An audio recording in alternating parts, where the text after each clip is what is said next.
दोस्तों, अगर आपको मृत्यु को बहुत करीब से देखना है या मृत्यु के ऊपर विजय प्राप्त करनी है तो सुषुम्ना नाड़ी को जानना बहुत जरूरी है। सुषुम्ना नाड़ी का एक्टिव होना बहुत जरूरी है। सुषुम्ना नाड़ी एक्टिव करने से अन्य लोगों की यात्रा कर सकते हो। सुषुम्ना नाड़ी एक चाबी की तरह काम करती है।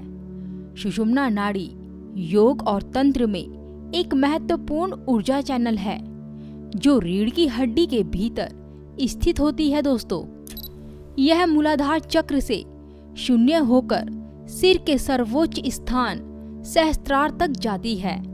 इसे केंद्रीय चैनल भी कहा जाता है। दोस्तों, जो रीढ़ की हड्डी होती है दोस्तों, उसके बीच में सुषुम्ना नाड़ी का स्थान होता है। ईड़ा और पिंगला के बीच में होती है ये नाड़ी। इस सुषुम्ना नाड़ी को सबसे ज्यादा महत्वपूर्ण माना जाता है, जो कुंडलिनी ऊर्जा के प्रवाह के लिए महत्वपूर्ण है। जब सुषुम्ना नाड़ी पूरी तरह से एक्टिव हो जाती है तब साधक को अपने सिर पर यानी सहस्त्रार तक का जाने का रास्ता अपने आप मिल जाता है। ये सुषुम्ना नाड़ी आगे के रास्तों को खोलती चली जाती है। दोस्तों, सुषुम्ना को तभी एक्टिव कर सकते हो जब हम ईड़ा और पिंगला को बैलेंस कर लेंगे। जब ये दोनों नाड़ियां बैलेंस हो जाती हैं तब सुषुम्ना नाड़ी उठना शुरू हो जाती है। ईड़ा को चंद्र नाड़ी कहते हैं, पिंगला को सूर्य नाड़ी कहते हैं और सुषुम्ना नाड़ी इन दोनों नाड़ियों का बैलेंस होती है। दोस्तों, जब ये ईड़ा और पिंगला नाड़ी बराबर चलती है दोस्तों, तब ये सुषुम्ना नाड़ी जागृत अवस्था में आ जाती है। जब तक इन दोनों नाड़ियों का बैलेंस नहीं होगा तब तक ये सुषुम्ना नाड़ी सुप्त अवस्था में ही पड़ी रहती है। जब सुषुम्ना नाड़ी पूरी तरह से जागृत अवस्था में होती है तब यही सुषुम्ना नाड़ी एक एक चक्र को भेदना शुरू करती है और फिर भेदते हुए जाकर सहस्त्रार से अटैच हो जाती है। ये कुंडलिनी मूलाधार चक्र के ऊपर होती है।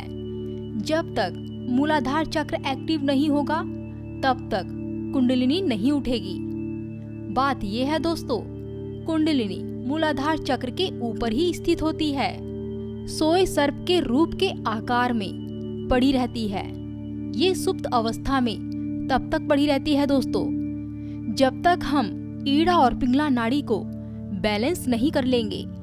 और इसे बैलेंस करने के लिए हमें गहरी सांसों का प्रयोग करना चाहिए।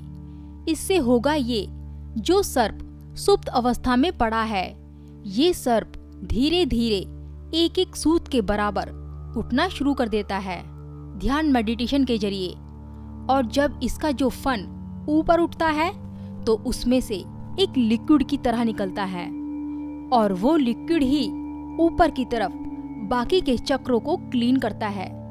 दोस्तों, इस कुंडलिनी को हम शक्तिपात द्वारा भी उठा सकते हैं, लेकिन वो सुरक्षित नहीं होगा, जिससे कि हमारे शरीर को कुंडलिनी शक्ति कई तरह से नुकसान पहुंचा सकती है। अगर हम इस कुंडलिनी को धीरे धीरे रोज ध्यान मेडिटेशन के जरिए ऊपर उठाएंगे तो इससे हमारे शरीर को नुकसान नहीं होगा। दोस्तों, नुकसान ना होने का कारण ये है, जब सर्प ध्यान मेडिटेशन से जागृत अवस्था में आता है तब जहाँ से सर्प बाल बराबर उठता है वहां से नीचे की खाली जगह जो होती है वो अपने आप धीरे धीरे भरती चली जाती है। और भरना इसलिए जरूरी है दोस्तों, सर्प का जो मुंह होता है उसमें से एक लिक्विड निकलता है जो कि इधर उधर फन मारने से हमारे शरीर को बहुत ज्यादा नुकसान हो सकता है। इसका मुंह एकदम ऊपर उठना चाहिए जिससे कि सारे चक्र क्लीन हो जाएं। इसलिए ध्यान मेडिटेशन से कुंडलिनी एक्टिव करना एकदम सुरक्षित है। हम इस तरीके से जो भी करेंगे वो अपनी मेहनत से ही करेंगे। हमें आगे का मार्ग अपने आप मिल जाता है दोस्तों। अगर हम सभी चक्रों को भेदते हुए सहस्त्रार तक पहुंच जाते हैं तो इसी में हमको आत्म साक्षात्कार होता है, ब्रह्म ज्ञान प्राप्त होता है। दोस्तों, जो सुषुम्ना नाड़ी है वो एक प्रकार की शून्य अवस्था को प्राप्त करने का रास्ता है। और जब यही सुषुम्ना नाड़ी सहस्त्रार से मिलती है तब साधक की सभी इच्छाएं खत्म होने लगती हैं। जब साधक अपने सहस्त्रार को ज़्यादा मजबूत करता है तब वो अपने आप को पूरे ब्रह्मांड में देखने लगता है। फिर उसे कोई भी इच्छा बंधन नहीं बांध सकता है। साधक के अंदर मृत्यु का डर खत्म हो जाता है। साधक जान जाता है आत्मा अजर अमर है, इसका कभी नाश नहीं हो सकता है। इसको कोई ना जला सकता है ना कोई मार सकता है। मौत पर विजय प्राप्त करने का मतलब ये नहीं है दोस्तों कि जो हमारा भौतिक शरीर है वो अजर अमर हो जाए। मौत पर विजय प्राप्त करने का मतलब है दोस्तों कि साधक ये जान जाता है जो आत्मा है वो कभी नहीं मरती है।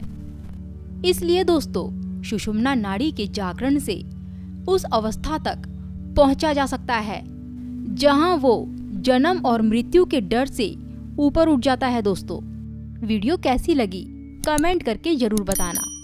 नमस्कार दोस्तों।